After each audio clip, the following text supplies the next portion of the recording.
Hello everyone. Good afternoon everyone. I am Rajendra Yadav, consultant embryologist, Mama Deepan Research Center. So, on this auspicious day, Sexual and Reproductive Health Awareness Day, awareness campaigning, what we are doing here, and it's my pleasure to meet Dr. Alla Satyanarayana Reddy sir. I have a small query, one question to ask you on behalf of my patients. So, as I am a clinical embryologist, so my regular patients, whereas we go with the first male fertility with the semen analysis. On the day of first semen analysis examination time, they were unable to give the sample through the masturbation process, where they need couple intercourse. Akkada kuda they want to have support of phone or something, and ROs collect చేసిన sample okay, and on the day of egg picker, oocyte retrieval రోజు again the same issue, husband is unable to give the sample. So how to overcome this? ఇది చాలా కామన్గా జరిగేది. రెండు వేరు అంశాలు ఉన్నాయి.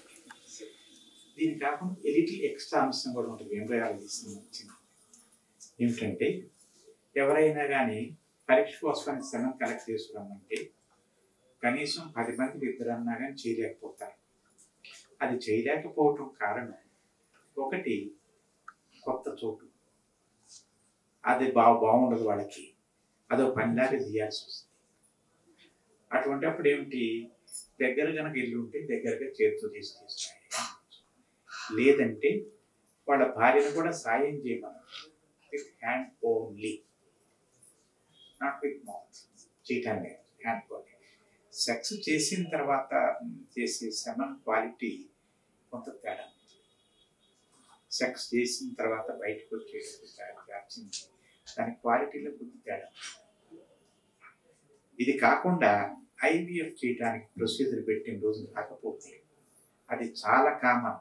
ఇంతకుముందు చెప్పాను, కనీసం అప్పటిదాకా ఏ కష్టం లేని వాళ్ళు ఇవాళ తీసుకురా, నీ పిల్లల కోసం ట్రీట్మెంట్ చేస్తా అన్న రోజున నలుగురిలో ఒక్కడైనా ఫెయిల్ అవుతారు. ఆ ఫెయిల్ అవడానికి కారణం మొట్టమొదటిది తనే టెన్షన్ పడిపోతుంటాడు, నేను ఇవ్వాలి.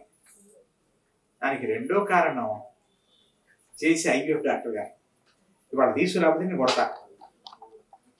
దానికంటే ఇంకా ముఖ్యమైనది ఏమిటి తెలుసా, వాళ్ళ భార్య. నేనేమన్నా నిన్ను అడిగానా నాయనా, ఓ చొక్క అడిగా, ఇది కామన్ కూడా, ఓ చొక్క అడిగా, ఈ చొక్క తీసుకురాకపోతే ఎందుకంటది. ఇంతకంటే ఎక్కువ కష్టమైంది ఇంకోటి ఉంది, వాళ్ళ అత్త. అంటే వీటి మూడు కంటే సివియర్ ఏమిటి, వాళ్ళ అత్త. ఎంత ఖర్చు పెట్టి నా కూతురు పిల్లల కోసం 2 లక్షలు ఇచ్చా, నువ్వు నేనేమన్నా అడిగానా, ఓ 2 ml తీసుకోవడానికి ఏమైంది నీకు అని ఇండైరెక్ట్ తిట్టుది. అంటే ఇవి కారణాలు. దీనికి ఏమి చేయాల్సిన అవసరం లేదు. ఆ ఒక్కరోజున ఒక యాంగ్జైటీ రిలీవ్ టాబ్లెట్, అంటే పాపులర్లీ పుష్పిలో, దాని తర్వాత ఒక వైగ్రా లాంటి టాబ్లెట్ ఇచ్చేస్తే మెజారిటీ ఆల్మోస్ట్ ఆల్వేస్ ఎక్కడో దక్కితే.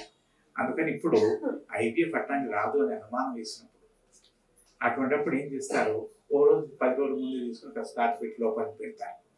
ఇది కాకుండా నెక్స్ట్ రీసెర్చ్ మీ దాంట్లో చెప్తున్నాను, ఎంబ్రయాలజీ దాంట్లో నేను స్పెసిఫిక్ ఇప్పుడు చేయటం లేదు కానీ ఎంబ్రయాలజీలో ఉదాహరణకి ఇందాక అడిగే ప్రశ్న, మొదటిసారి చేయటానికి వాడు మొదటిసారి తీసుకురాలేకపోయాడు, తర్వాత తీసుకొచ్చాడు. అదే దాంట్లోనే మొదటిసారి తీసుకొచ్చి తర్వాత తీసుకురాలేవాడు, మొదటిసారి తీసుకురాకుండా తర్వాత తీసుకొచ్చిన వాళ్ళ సెవెన్ పారామీటర్స్ చూస్తే రెండింటి తేడా ఉంటుంది. ఇంకా ఏమిటంటే సంతోషంగా చేసిన సెక్స్ లోపల వాల్యూమ్ ఎక్కువ ఉంటుంది, మోటివేట్ ఎక్కువ ఉంటుంది. అదేవిధంగా వైగ్రా వేసుకుని సెక్స్ చేసిన వాళ్ళలో వాల్యూమ్ ఎక్కువ వస్తుంది,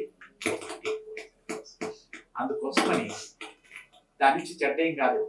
చేయబోయే ముందు ఆ రోజు ఒక్కరోజు మాత్రమే ఒక టాబ్లెట్ ఇచ్చేసేయటం. దాంతో లేదంటే రోజు చేయలేకపోతే ఆ ఓవ్యులేషన్ డేస్లో మీ ఎప్పుడు కాకుండా ఆ వారం రోజుల పాటు ఆల్టర్నేట్ డేస్ కడలాపిల్ టాబ్లెట్ కనుక వేసుకుంటే సరిపోతుంది. లేదంటే ఆ ఒక్కరోజే అవసరమైనప్పుడు ఒక బుప్రోపియాన్ ఇండరాల్ ట్యాబ్లెట్ ఒకటి వేసుకోవటం, దాని తర్వాత ఒక వైగ్రాన్ ట్యాబ్లెట్ వేసుకోవటం. అప్పుడు క్వాలిటీ పెరుగుద్ది. పుస్తకంలో రాయక క్వాలిటీ తగ్గుతుంది, క్వాలిటీ పెరుగుతుంది. Thank you sir, thank you very much. అద్భుతమైన ఆరోగ్య వీడియోల కోసం 3TV హెల్త్ ఛానల్ ని లైక్ చేయండి, కామెంట్ చేయండి, సబ్స్క్రైబ్ చేయండి, అలాగే షేర్ చేయండి. Thank you.